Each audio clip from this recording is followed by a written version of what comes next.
Apreciados amigos, hermanos, qué placer estar con ustedes en este nuevo repaso de la lección. Estamos en la lección número 12. Ya estamos llegando al fin de este trimestre tan hermoso sobre el libro del Éxodo.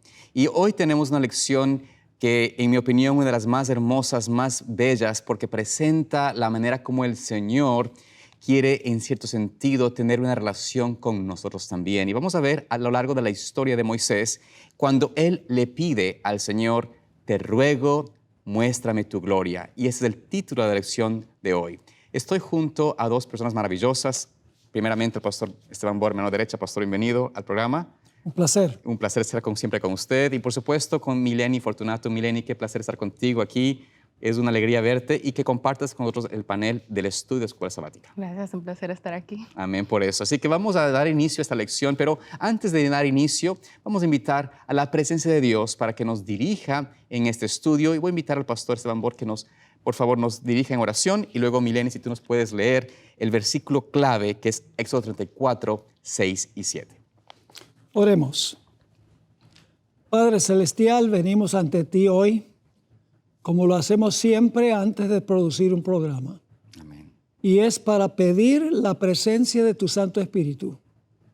Ilumina nuestras mentes, santifica nuestras palabras, bendice a los que ven este programa, que podamos cada día, como sucedió con Moisés, cada día podamos reflejar en nuestro rostro y en nuestra vida la gloria de Cristo Jesús. Gracias te damos por escuchar esta oración y por acompañarnos. En el nombre de Jesús te lo pedimos. Amén. Amén. Amén.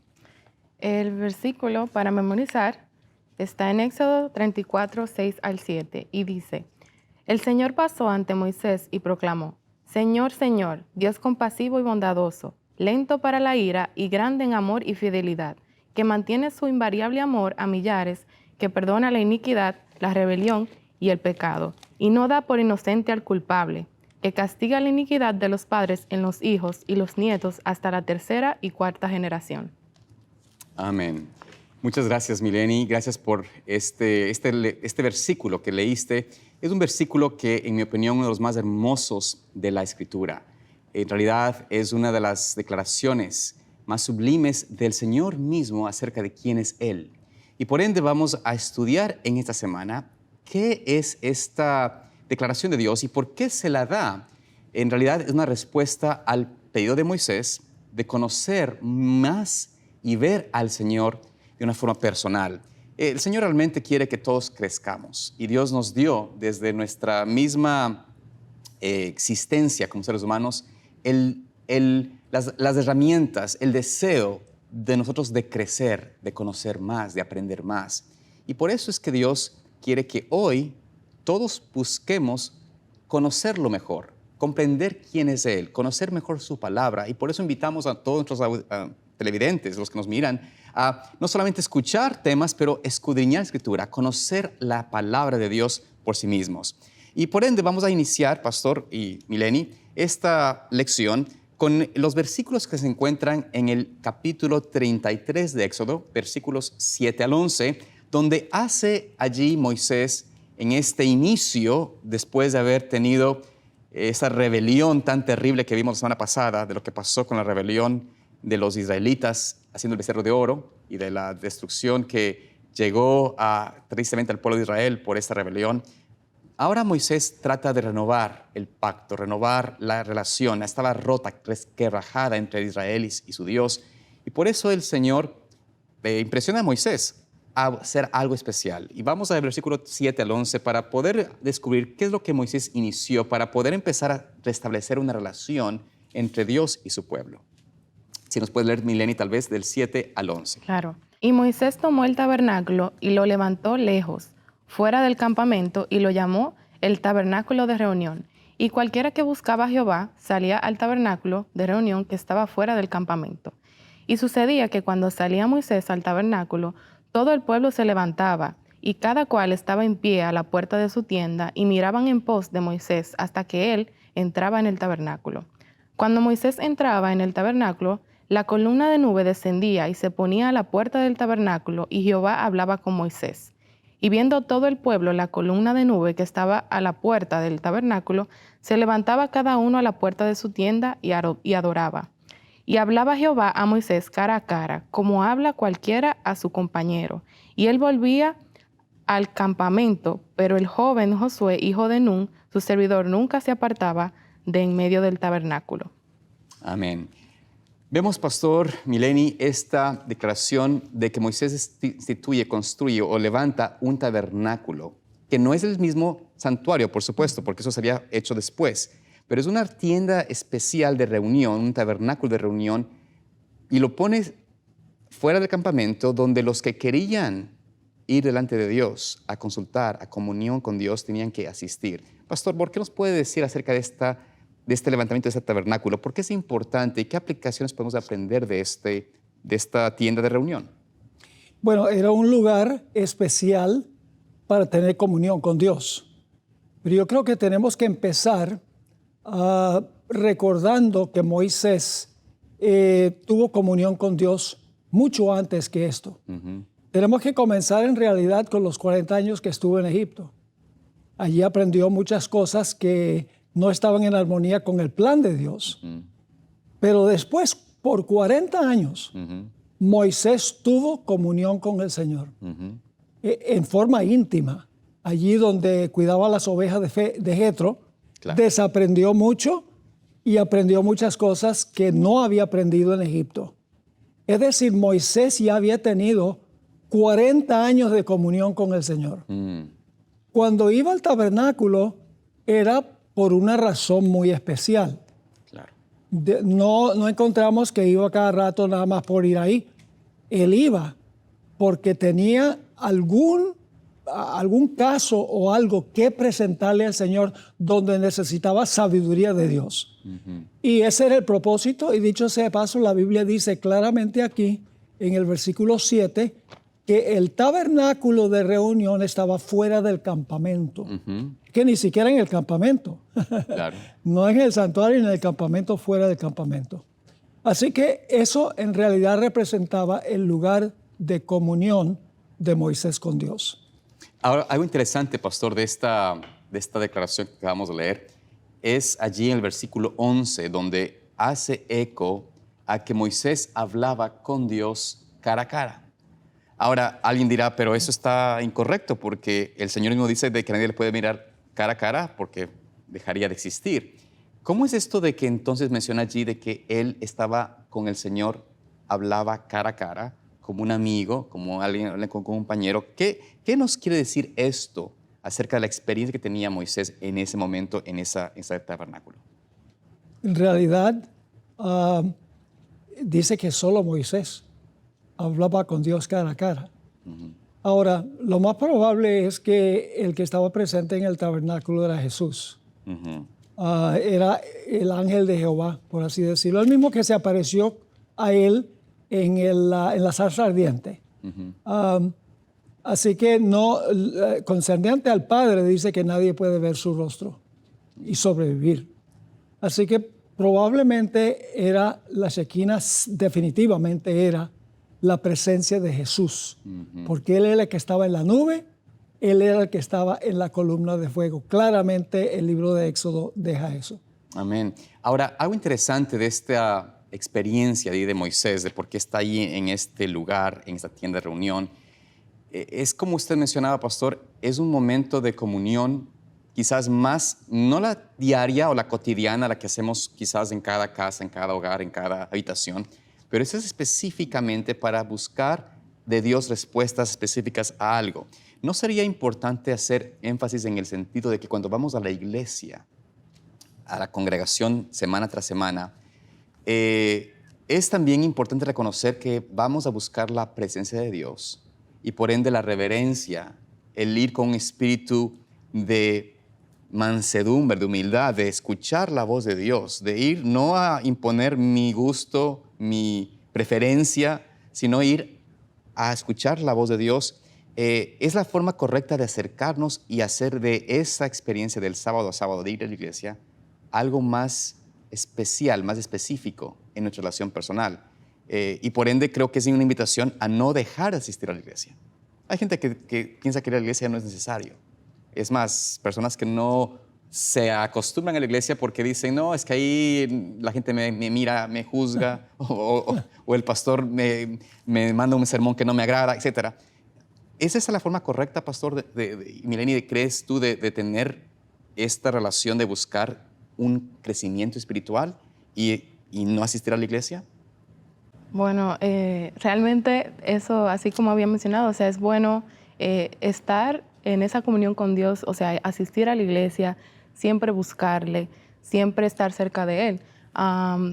Y yo siento que aquí también algo, bueno, que me llamó la atención es que Moisés tenía como objetivo, o sea, esa cercanía con Él, porque él sabía que por sí solo no, o sea, no podía lograrlo, era con el Señor. Correcto. Entonces, siento que sí que es muy importante tener esa conexión con Él, ese crecimiento.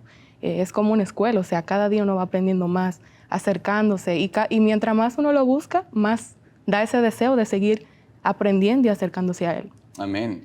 Hacemos nosotros muchas veces énfasis en, como familias, como hogares, tenemos días especiales para la familia, ¿no? Días, ya sea cumpleaños, aniversarios, fiestas, fines de año, Navidad, etc. Y todo el día de acción de gracias. Y es hermoso que hacemos esos momentos especiales para poder conectarnos con nuestros seres amados, pasar momentos agradables de conocernos aún mejor, de intimidad.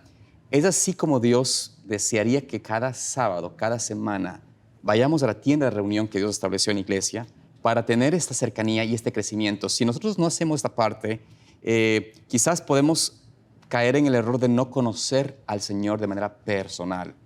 Aparte, claro, hay que conocerlo personalmente, pero también experimentar mejor esta relación con Dios. Pastor. Creo que uno de los problemas que tenemos hoy en día, hemos perdido el concepto de que el propósito de visitar el tabernáculo es enfocarnos en Dios. Hoy en día el problema es que la gente dice, bueno, yo quiero la música que a mí me gusta. Yo quiero escuchar el sermón que a mí me gusta. Yo quiero leer la versión que a mí me gusta. Claro. O sea, que el culto se ha centrado en el adorador más que en el que se adora. Y el enfoque de Moisés y de cualquiera que iba al tabernáculo de reunión, porque no era solamente él, Sí. era tener un encuentro personal con Dios. Todo el enfoque estaba en Dios. El enfoque no estaba, bueno, yo quiero vestir como yo quiero ir cómodo al culto, pues así me voy a vestir. No, todo el enfoque era Dios y se tenía un intenso respeto para con Dios. Yo creo que en gran medida hemos perdido el sentido de reverencia en la presencia del Señor. Amén. Es importante hacer nota del versículo 7, donde dice, y cualquiera que buscaba a Jehová salía al tabernáculo. La pregunta, usted, pastor, lo menciona, y haciendo eco a esto, ¿buscamos al Señor de verdad? ¿Para eso vamos a la iglesia? ¿A buscar qué Dios pide de mí? ¿Qué Dios quiere que yo haga en mi vida? ¿Qué Dios quiere que yo tenga en mi experiencia? ¿O queremos ir a Dios a mi manera, a mi gusto y la manera como yo pienso? Sí. Es la manera correcta, ¿no? En un programa de Me Gustaría Saber que hicimos hace poco, yo mencionaba un asunto del culto que siempre me ha molestado. Cuando yo llegué a la iglesia de Fresno, Sí. donde tuve el privilegio de pastorear 20 años, tenían una costumbre y era que en el culto tenían la invocación, la oración inicial, la gente había adoptado un sentido de reverencia. Y entonces, de repente, el director del culto decía, y ahora, hermanos y hermanas, vamos a saludarnos unos a otros. Vamos a decir, bienvenido a la iglesia. Y todo el mundo corriendo para los niños, corriendo de acá para allá. Se pierde todo el enfoque, el sentido de que estamos allí no para socializar. No estamos allí para abrazarnos y de dónde vienes, bueno, etcétera.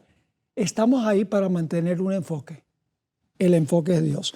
Ahora, podemos saludarnos antes de entrar al templo, Claro que antes sí. de entrar al tabernáculo. Claro. y después. Por supuesto. Pero en el culto el enfoque es uno, Dios. Y a veces creo que hemos olvidado eso. Y pastor, yendo con esto, nos conecta muy bien a la parte del día lunes.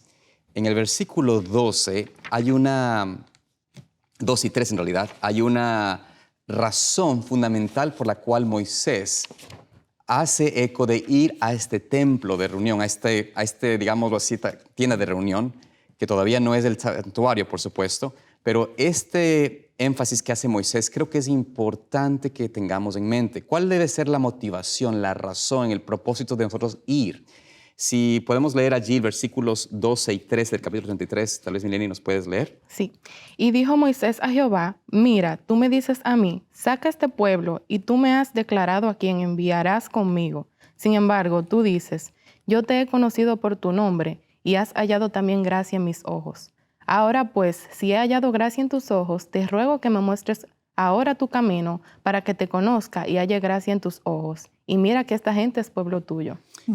Mira qué interesante está, gracias Milene por esta lectura. Vemos qué tan interesante es que en realidad está aquí Moisés haciendo eco. Ya lo conocía, o sea, el Señor había hablado con Moisés por 40 años, lo conocía, tiene una relación personal, pero aquí Moisés hace énfasis, hace eco de que él todavía necesita conocer más el camino, aún conocer mejor al Señor, y que Dios quiere, él como el vocero del pueblo, él quiere que el pueblo también conozca al Señor. Entonces, creo que la motivación, la razón por la cual tenemos que nosotros que ir a la iglesia, asistir a la reunión, es para conocer el camino de Dios. ¿Qué es lo que Dios quiere que yo haga en mi vida? Con esa motivación iríamos con un sentido no de lo que a mí me agrada, sino, Señor, enséñame cómo conocerte mejor, cómo debo vivir mejor mi vida, cómo debo yo enmendar mis caminos. ¿Qué sería de una iglesia que los miembros de iglesia, todos, fueran con ese espíritu, con esta forma de ser? ¿Cómo creen, pastor, cómo cree usted sería si es que la gente que va a la iglesia fuera con ese espíritu de vamos a buscar lo que Dios nos dice? ¿Cuál sería el resultado de esta experiencia? Bueno, el mismo resultado que tuvo el pueblo de Israel. ¿Qué hubiera hecho Israel sin Moisés? Si fue un desastre con Moisés por culpa de ellos, ¿cómo hubiera sido si no hubieran tenido a Moisés? Claro. Tuvieron un líder muy bueno. O sea, un líder que estaba consagrado al Señor, completa y totalmente. Y es interesante que Moisés le está diciendo a Dios, yo no puedo dirigir a este pueblo. Yo no tengo suficiente sabiduría para dirigir a este pueblo. Por favor, dame la seguridad de que tú vas a estar conmigo y tú me vas a guiar por el camino, me vas a decir cómo conducir a este pueblo, porque yo no puedo. Y eso aparece en Éxodo capítulo 32, el asunto del becerro de oro. Dios le dice a Moisés, este pueblo es tuyo que tú sacaste de Egipto. Y Moisés dice, no, el pueblo que tú sacaste de Egipto. Porque Moisés está supremamente frustrado que después de tan poco tiempo de haber salido de Egipto, están adorando un becerro de oro. Pero en cada caso, cuando se presentó una crisis entre el pueblo, Moisés nunca perdió la paciencia. Moisés siempre dijo, Señor, ¿qué hago en este caso? Por favor, dirígeme, muéstrame cuál es tu camino. Y el Señor le mostraba. Y aquí dice que Dios le iba a dar su paz. Y le dio su paz. Amén, amén. ¿Qué tan importante es conocer a alguien en nuestras vidas? Cuando uno nace, ¿no es cierto?, el primer vínculo de conocimiento de relaciones con la madre. Y por ende, la relación de hijo o hija hacia una madre es quizás el vínculo más fuerte que existe, ¿no?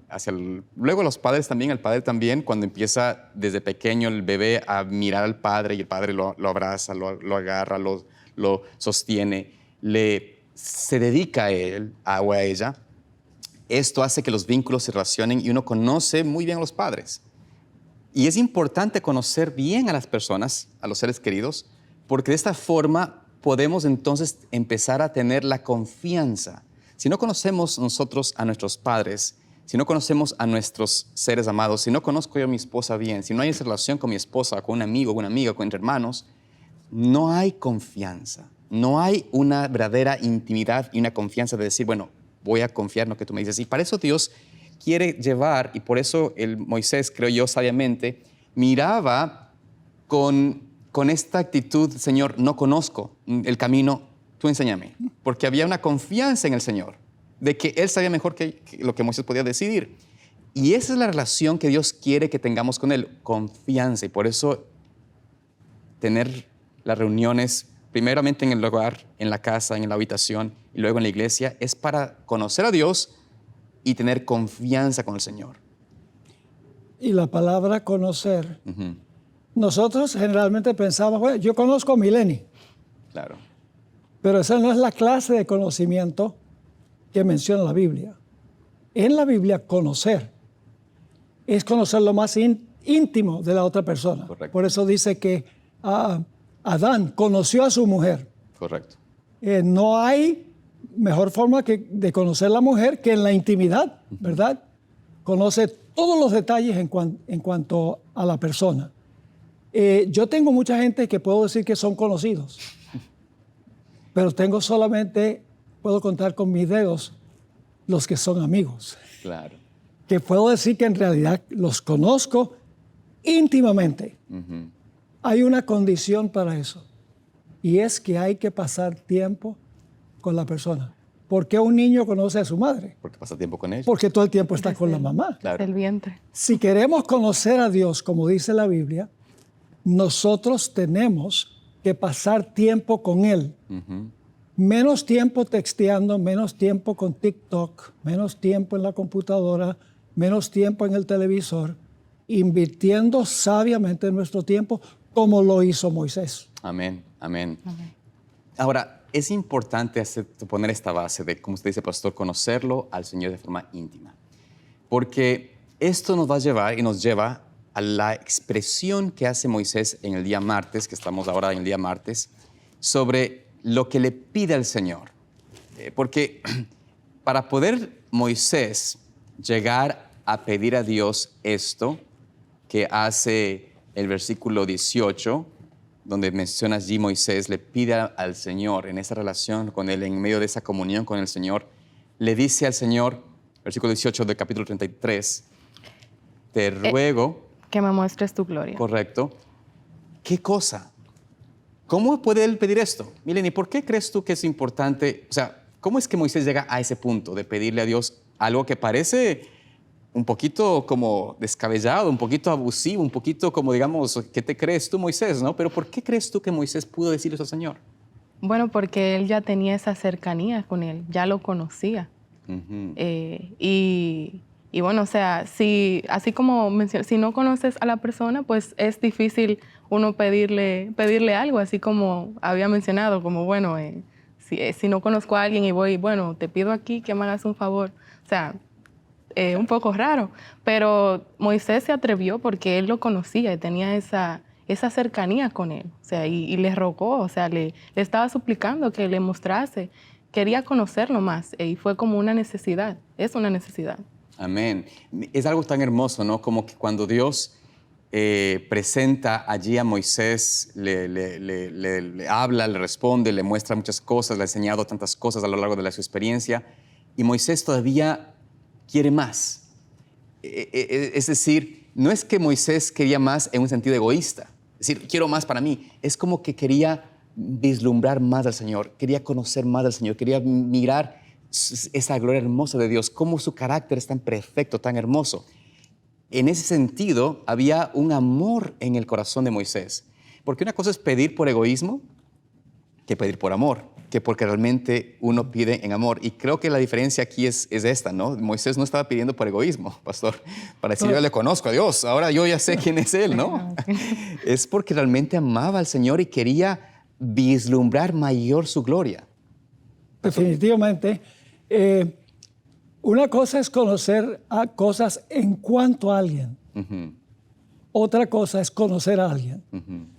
Por eso en Juan 17:3, en esa oración magistral de Jesús, en camino al Getsemaní, dijo, empero esta es la vida eterna.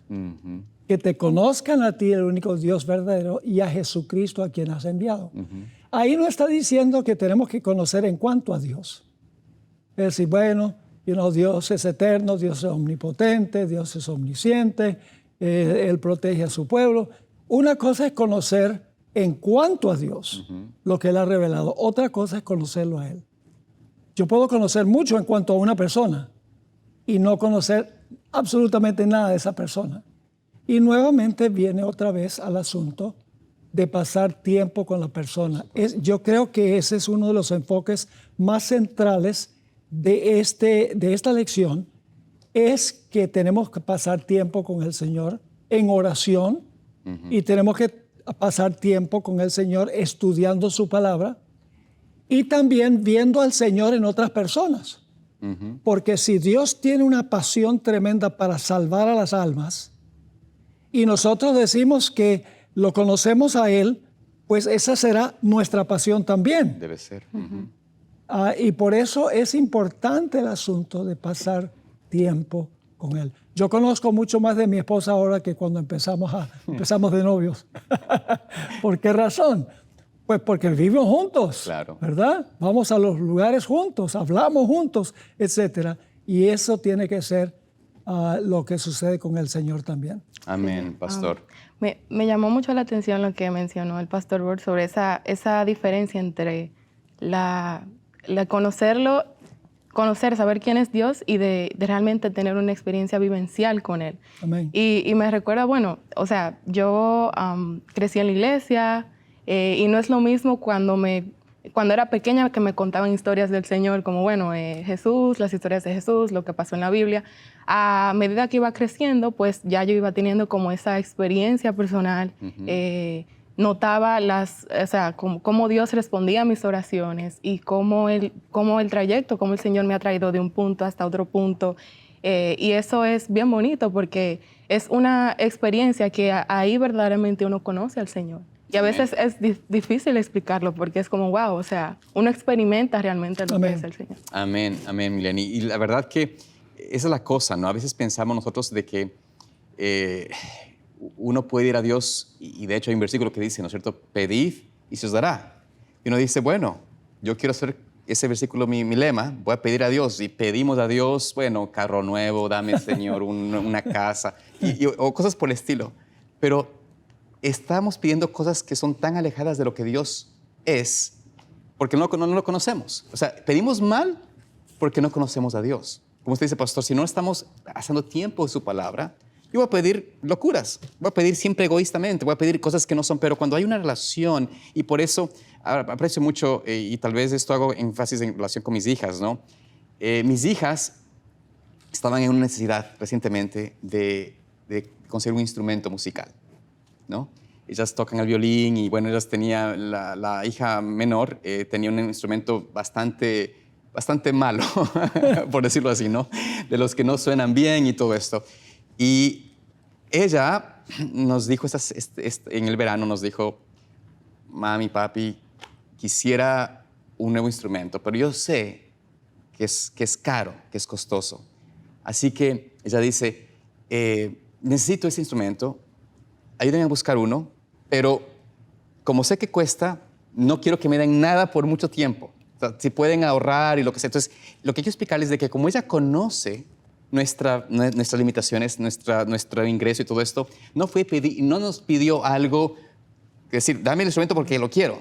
Lo vino a pedir conforme a nuestra posibilidad porque nos conocía.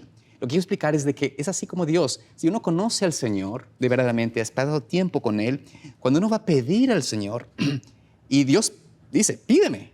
Pero si pedimos de acuerdo a su voluntad, de acuerdo a lo que conocemos de la palabra, el Señor, tal vez pidamos como Moisés algo quizás que es tan alto, tan sublime, que Dios dice, mira, bueno, no te puedo dar exactamente lo que pides porque no vas a poder vivir. Hay limitaciones físicas, pero voy a mostrarte mi gloria. Voy a presentarte, voy a declarar lo que es esto. Voy a presentarme de una forma en la que tú puedas recibir lo que pides en la esfera que tú puedes entender.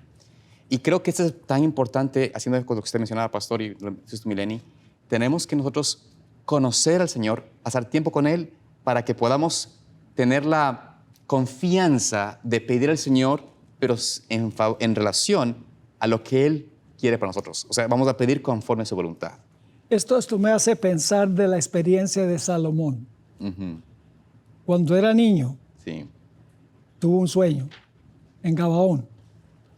Y en el sueño Dios le dijo, pídeme lo que tú quieras. ¡Wow! ¿Qué hubiera pedido? Claro. Por lo menos el modelo más barato de un carro. Un carro. Cualquiera, pero que ruede, ¿no? Claro. O dame dinero, o dame fama. ¿Pero qué le pidió? Le dice, dame sabiduría para distinguir entre el bien y el mal y para tomar decisiones correctas. Correcto. Y Dios dice que le agradó a Dios. Y Dios dijo, no solamente te voy a dar sabiduría lo que pediste, sino que te voy a dar riqueza, te voy a dar sabiduría, te voy a dar de esto y aquello y lo otro. Sí. Ahora, nosotros, cuando conocemos a Dios, vamos a pedir lo que realmente es en armonía con su voluntad. Claro. A mí siempre me ha impresionado lo que pidió Moisés. Así es. Él podría haber pedido cualquier cosa, pero él dice, muéstrame tu gloria. ¿Y qué es la gloria? Habría que leer el versículo 18 para ver qué es lo que está pidiendo Moisés. Vamos al versículo Porque Dios responde allí. 19, el 19 en realidad. Tal vez nos puedes leer. 18 y 19. Ok. Él entonces dijo, te ruego que me muestres tu gloria. Y le respondió, yo haré pasar todo mi bien delante de tu rostro, y proclamaré el nombre de Jehová delante de ti, y tendré misericordia del que tendré misericordia, y seré clemente para el que seré de clemente. Amén. Le reveló su carácter. Así es. Sí. Porque la clemencia y la misericordia y el bien son rasgos del carácter de Dios. Y es interesante que aquí Dios dice, proclamaré el nombre de Jehová delante de ti. En la Biblia, el nombre es un indicio del carácter. Correcto. Por ejemplo, mis padres me pusieron el nombre Esteban Pablo, el nombre del mártir y del martirizador. Y durante todo el tiempo que estuve creciendo, ellos me decían, queremos que tú vivas de acuerdo a esos nombres, que tú tengas la valentía de Esteban, estás dispuesto a morir por la fe, Amén. y que tengas el poder del Señor para proclamar la fe como lo hizo el apóstol Pablo. Y hasta los 18 años yo iba a ser un profesor de educación física. Se quiere esconder de ese nombre. Sí, pero el Señor me impactó con lo que me habían enseñado mis padres. Así que el nombre es un indicio del carácter. Así que dice, yo voy a proclamar mi nombre. Dios le está mostrando su carácter, un carácter que indudablemente Moisés ya conocía porque había pasado mucho tiempo con él. Amén. Y algo interesante, ¿no?, de esta expresión, que me muestres tu gloria. Y como usted menciona, pastor, Dios le responde, te voy a declarar mi nombre. Le declara cuál es el nombre, el carácter de Dios. La pluma inspirada menciona, y está esto en la lección mismo, en el día martes, estamos viendo esta lección, esta parte de la lección. Dice allí, en la pluma inspirada, en Hechos de los Apóstoles, la página 394, dice, la gloria de Dios consiste en otorgar su poder a sus hijos. Desea ver a los hombres alcanzar la más alta norma. Es decir, en la gloria de Dios es que buscar el poder de Dios en mi vida, poder tener la fuerza de la voluntad para vivir una vida conforme a Cristo, en victoria sobre el pecado y tener ese rechazo hacia el pecado que Dios quiere que tengamos. Es decir, ser revestidos con su justicia y con su carácter. Ese es el poder que Dios quiere otorgarnos. No nos quiere otorgar el poder como de dinero o el poder humano de autoridad o de dominio o de una ciencia humana. No, lo que Él desea es este carácter en nuestras vidas, su carácter, su poder sobre el mal, sobre la iniquidad, tener victoria en nuestras vidas sobre el pecado.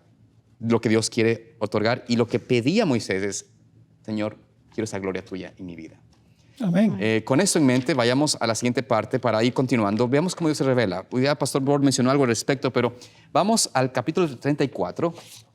Y la promesa de Dios era que el Señor le iba a revelar su nombre, su gloria delante de Él, pasar delante de Él. Y vamos entonces al capítulo 34. Hay mucho que leer, pero vamos a enfocarnos específicamente en el versículo 5 al 7. Y Jehová descendió en la nube y estuvo allí con él proclamando el nombre de Jehová. Y pasando Jehová por delante de él, proclamó, Jehová, Jehová, fuerte, misericordioso y piadoso, tardo para la ira y grande en misericordia y verdad, que guarda misericordia a millares, que perdona la iniquidad, la rebelión y el pecado, y que de ningún modo tendrá por inocente al malvado, que visita la iniquidad de los padres sobre los hijos y sobre los hijos de los hijos, hasta la tercera y cuarta generación. Amén. Este pasaje es tan especial, tan hermoso, donde el Señor mismo declara el nombre de Jehová. Pastor, ¿qué nos puede usted compartir sobre estos pasajes tan importantes de la Escritura? Ya mencionó algo sobre el carácter de Dios, pero ¿qué nos dice más al respecto de este carácter del Señor? Bueno, esto amplía lo que leímos en el capítulo 33, versículo 19. Claro. Porque ahí dice, yo haré mi bien pasar delante de ti, etc. Aquí agrega más cualidades del carácter de Dios. Es interesante que una vez más aquí dice que Dios proclama su nombre, indicio de que es su carácter, porque dice nuevamente el versículo 5, y Jehová descendió en la nube y estuvo allí con él, proclamando el nombre de Jehová. Está proclamando su carácter. Porque en el versículo 6 dice, y pasando Jehová por delante de él, proclamó Jehová, Jehová. Ahora vienen las características. Fuerte, misericordioso y piadoso, tardo para la ira y grande en misericordia y en verdad. Siguen las cualidades. Que guarda misericordia a millares, que perdona la iniquidad, la rebelión y el pecado. Y a veces pensamos que solamente Dios es amor, bondad, misericordia, pero Dios también es justo, también es un rasgo de su carácter. Y por eso dice, y que de ningún modo tendrá por inocente al malvado, que visita la iniquidad de los padres sobre los hijos y sobre los hijos de los hijos hasta la tercera y cuarta generación. Aquí se amplía lo que está en el capítulo 33. El nombre que Dios está mostrando es su carácter. Un carácter que reflejaba Moisés ya para este tiempo. Porque cuando uno lee la historia de la vida de Moisés, se compone de 3 segmentos de 40 años cada uno. Claro. Primer segmento en Egipto. Aprendió mucho, tuvo que aprender. En los próximos 40 años, en comunión con Dios ahí mientras cuidaba las ovejas de Jetro. Y luego, los últimos 40 años con esa iglesia rebelde del desierto. Y él siempre mostró el carácter de Dios hasta ese último momento cuando golpeó la roca 2 veces y arruinó el símbolo. Pero el hecho de que pasó 40 años donde no se registra ni un solo pecado que cometió Moisés es porque había estado en la cámara con Dios y por eso reflejaba su carácter. Amén. Y este pedido de él, de buscar del Señor ese poder como para tener ese reflejo de su carácter, ese atributo que él deseaba tener en su propia vida, mirando su propia inmundicia, su propia iniquidad, pedía de Dios algo que el Señor estaba dispuesto a conceder. Porque cuando le pide al Señor esto, en el capítulo 33, volviendo al capítulo 33, versículo 21 al 23, desde el 20 en realidad, voy a leer desde el 20 al 23, noten lo que dice el Señor cuando le pide, ¿no? Le dijo más, no podrás ver mi rostro porque no me verá hombre y vivirá. Y dijo aún Jehová, versículo 21, he aquí un lugar junto a mí y tú estarás sobre la peña, y cuando pase mi gloria, yo te pondré en una hendidura de la peña y te cubriré con mi mano hasta que haya pasado. Después apartaré mi mano y verás mis espaldas, mas no me verás mi rostro. Aquí notamos de que Dios le dice, voy a acceder a ese pedido. Yo entiendo que lo que quieres es contemplar mi carácter, conocerme mejor, tener ese poder en tu vida. Pero voy a poner mi mano, te voy a cubrir para que no puedas ser destruido por mi reflejo, mi gloria, lo que es del Señor. Pero de todas formas voy a protegerte, voy a cuidarte y vas a poder ver la espalda para que conozcas y veas que es posible para el hombre unirse a Dios, ser participantes de mi gloria, y con esa experiencia podrás también testificar a otros de que sí, yo puedo estar con el hombre puede estar junto conmigo. Y creo que es una de las experiencias que podemos llevar de esto a nosotros también. Dios desea lo mismo que dio a Moisés, deshacer con su pueblo hoy. ¿No? No es solamente una historia del pasado, sino algo que también se puede hacer en este tiempo. En la sección del martes hay un versículo que se menciona, que es Romanos 2:4, donde dice que la bondad de Dios nos lleva al arrepentimiento. La bondad es una de las cualidades del carácter de Dios. Sí. Cuando meditamos de cuán maravilloso es Dios, cuán bondadoso, que aunque somos pecadores, nos perdona nuestros pecados y nos recibe, nos limpia de todo mal, eso nos lleva al arrepentimiento. Decimos, bueno, yo estoy deshecho, como dice Isaías. Claro. Pedro dice, apártate de mí, que soy hombre pecador. En ese momento nosotros decimos, wow, yo soy pecador, yo no merezco sino la destrucción. Pero mire qué bondadoso es Dios, que está dispuesto de perdonar mis pecados y de limpiarme de toda maldad. Eso sucede cuando contemplamos el carácter de Dios. Cuando vemos su bondad, vemos nuestra insuficiencia y anhelamos reflejar el carácter que Él tiene. Porque no es solamente, el perdón no es solamente, me escapé, ya no voy a morir porque el Señor me perdonó. No, y uno está mirando la cualidad del carácter de Él, que es bondadoso, y eso me lleva a admirarlo a Él y querer pasar tiempo con Él. Y pastor, algo que también hace eco, tal vez viendo en este versículo, porque creo que es importante que pongamos énfasis en esto, ¿no?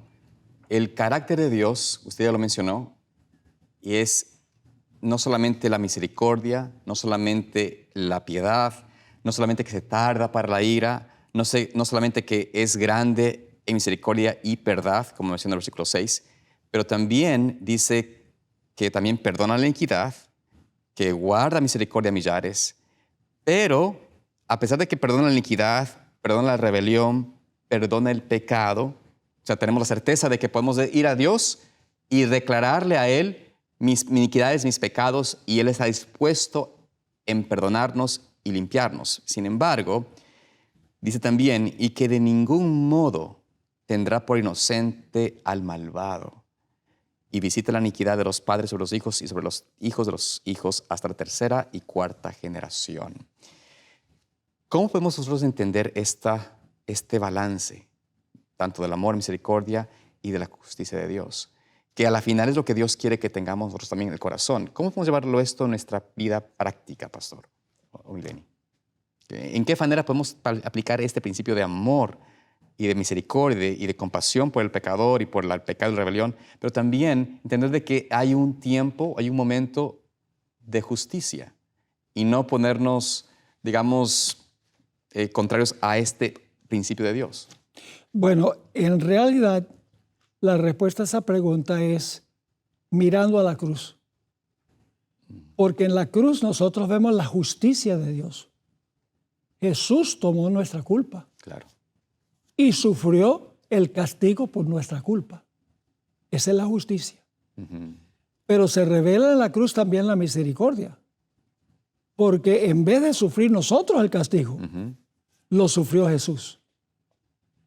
La justicia y la misericordia se encontraron en la cruz. Así lo dice. El pecado fue castigado, como Dios dijo, la paga del pecado es muerte, porque Jesús murió cargando toda la culpa. Pero se muestra la misericordia porque yo no tengo que cargar la culpa. Si yo lo recibo a Él, mi culpa queda satisfecha. Entonces, esa es la forma como uno ve que Dios no va a justificar el pecado, no le va a poner la vista gorda al pecado. El pecado es terrible para Dios, pero Él provee un medio por el cual nosotros podemos experimentar su misericordia a pesar de que merecemos el castigo de su justicia. Y de esa forma extenderlo hacia otros también, ¿no? Hacer el reflejo hacia otros de también ser misericordiosos, compasivos, tardos para la ira. ¿Cuántos a veces nos airamos muy fácilmente, ¿no? Nos indignamos y nos tomamos de la manera personal lo que nos pueden hacer, nos pueden decir, y no tenemos este carácter del Señor, pero la promesa está ahí que es posible si es que lo pedimos al Señor. Amén. Ahora, ¿cuál es la respuesta? Vamos al día jueves, que es la parte quizás más, el punto más alto de la lección, el reflejo de esta relación.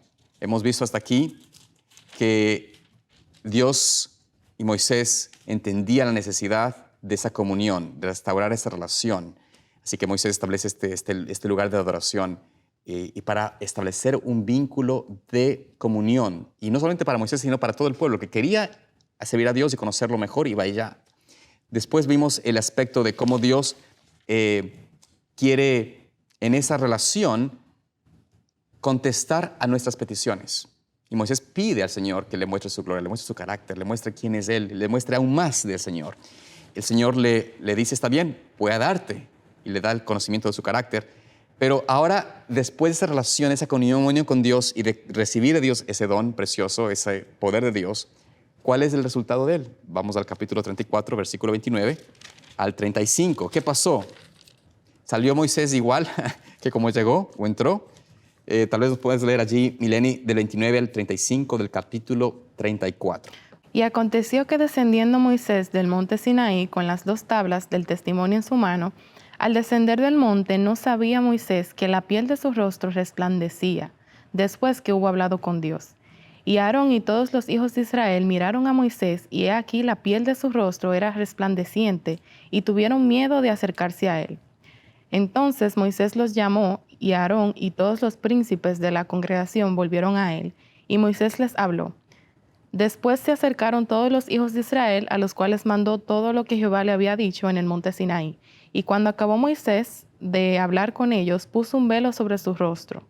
Cuando venía Moisés delante de Jehová para hablar con él, se quitaba el velo hasta que salía, y saliendo decía a los hijos de Israel lo que le era mandado.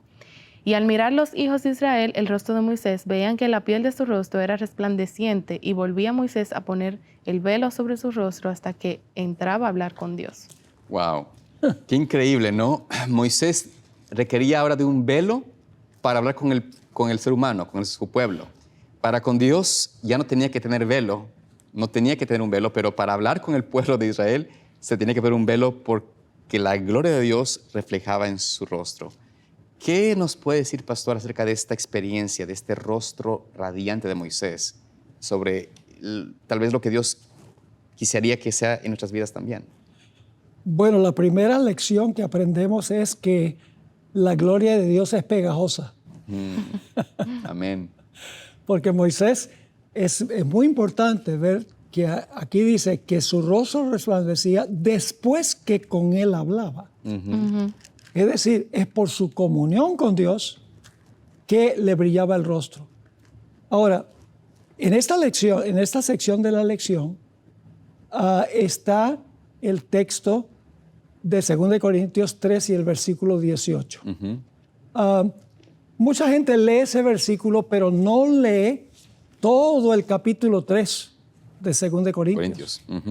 Porque ahí lo que está diciendo, el apóstol Pablo está haciendo una exégesis de esta experiencia. Correcto. Así como el pueblo de Israel quería a Moisés, pero no quería la gloria. Por eso decían, cúbrete el rostro. La gloria no la queremos, pero sí queremos a Moisés. En la época de Jesús, decían, nosotros tenemos a Moisés, nosotros amamos a Moisés, pero no queremos la gloria de Jesús. Ese es el punto central de 2 Corintios, el capítulo 3. La gente quería los 10 mandamientos, pero no querían la gloria de los 10 mandamientos, que es la gloria de Cristo, porque los 10 mandamientos reflejan el carácter de Cristo. Correcto. Es decir, que ellos eran legalistas, hay que hacer esto, no se puede hacer esto, no se puede hacer esto, pero completamente separado de Jesús. Mientras que Moisés reflejaba la gloria porque había estado con Jesús. Me hace recordar de cuando Pedro y Juan, después del Pentecostés, predicaron. Dice que predicaban con confianza. Y los que los oían sabían que habían estado con Jesús. Cuando estamos con Jesús, todo cambia. Nuestra conducta cambia, nuestra manera de hablar cambia, cómo nos vestimos cambia, cómo comemos cambia todo. Pero no cambia todo eso para ganar el favor de Dios, como los judíos de la época de Jesús, sino eso lo hacemos porque tenemos una comunión con el Señor. No es que Dios espera menos obediencia, pero espera obediencia con la motivación correcta, porque conocemos su carácter. Amén. Amén. Es decir, obedecemos por amor, porque realmente hay en nosotros el deseo de seguir los pasos que Cristo nos presenta, de seguir su ley, de seguir su carácter, esa esencia viva de lo que significa el amor, el deseo de ser justos a través de la experiencia que nos puede otorgar. ¿Qué podemos decir en cuanto a este resultado de Dios en nuestras vidas en el día de hoy? Bueno, cuando somos transformados por el Señor, automáticamente reflejamos su gloria. Amén. Y de esta manera reflejamos su carácter a otros y lo damos a conocer.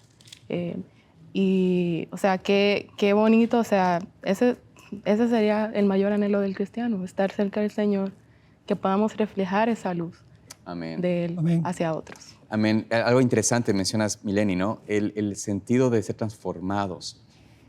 Pero parece que en ese sentido mucha gente tiene temor a ser transformado. Es decir, no queremos ser transformados. Es como que queremos venir al Señor, pero no me cambies del todo. Déjame con mis gusticos, con mis deseos carnales, con mis mañas. Hay gente que menciona, ¿no? Y dice siempre, bueno, hacer algo malo una vez al año no hace más daño, cosas por el estilo, ¿no?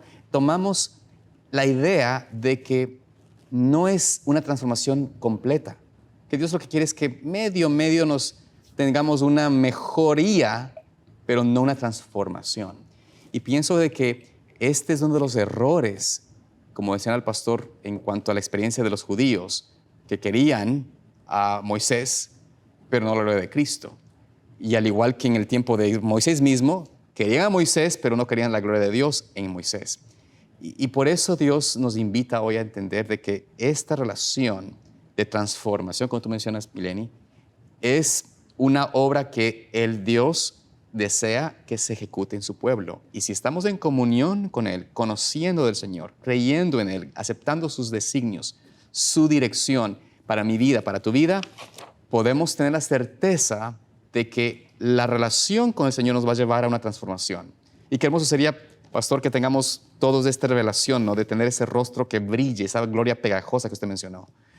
Al respecto, ¿no? Sí, es interesante que esto no sucede de la noche a la mañana. Mientras más estamos con Él, más reflejamos su gloria. Yo tuve un alumno que era el mejor alumno en Colombia que tuve en 6 años. ¿Ya? Llegaba a clase, se sentaba en el pupitre, abría su Biblia, tomaba su lapicero, iba tomando notas y me miraba. Varios años después vino y produjo una serie aquí. Wow. Y varios dijeron, oiga, ese predica igual que usted. Se mueve igual, las manos, la forma como maneja la voz. ¿Por qué razón? Claro. Porque nadie puede pasar 3 años en un salón de clase con un profesor y no reflejar algo del profesor. Es como la relación entre el sol y la luna. Cierto es. Sí, la luna recibe la luz del sol, la gloria del sol. No hay ninguna gloria para la luna. La gloria es para el sol. De la misma manera, nosotros recibimos la gloria de Jesús en nuestra vida y luego brillamos a otras personas. Y cuando lo hacemos, estamos reflejando la gloria de Él. En 2 Corintios 3:18 dice, somos transformados de gloria en gloria. Es un proceso. De gloria en gloria a la misma imagen. Y luego dice, por el Espíritu del Señor. Amén, amén. Qué hermoso saber, y quizás quisiera terminar con este versículo que se encuentra en Colosenses 1, 26 y 27, donde el apóstol Pablo menciona esto. Dice, a saber, el misterio que había estado oculto desde los siglos y edades, mas ahora ha sido manifestado a sus santos, a los cuales Dios quiso hacer notorias las riquezas de la gloria de este misterio entre los gentiles, que es Cristo en vosotros, la esperanza de gloria. Amén. Que este sea nuestra experiencia, Mileni, Pastor Bor, ¿no es cierto? Que tengamos la experiencia Amén. de tener a Cristo en nosotros y a través de esa relación con el Señor, esa esperanza de gloria pueda ser manifestada en nuestras vidas. Amén. Y que por su gracia podamos reflejar el amor, la compasión, la misericordia y la justicia de Cristo en nuestras vidas y seamos así un ejemplo vivo de su carácter. Que Dios les bendiga y les guarde. Nos vemos en la próxima semana para estudiar más de la escuela sabática. Deslizas la pantalla en medio del ruido, buscando la paz sin poder encontrarla.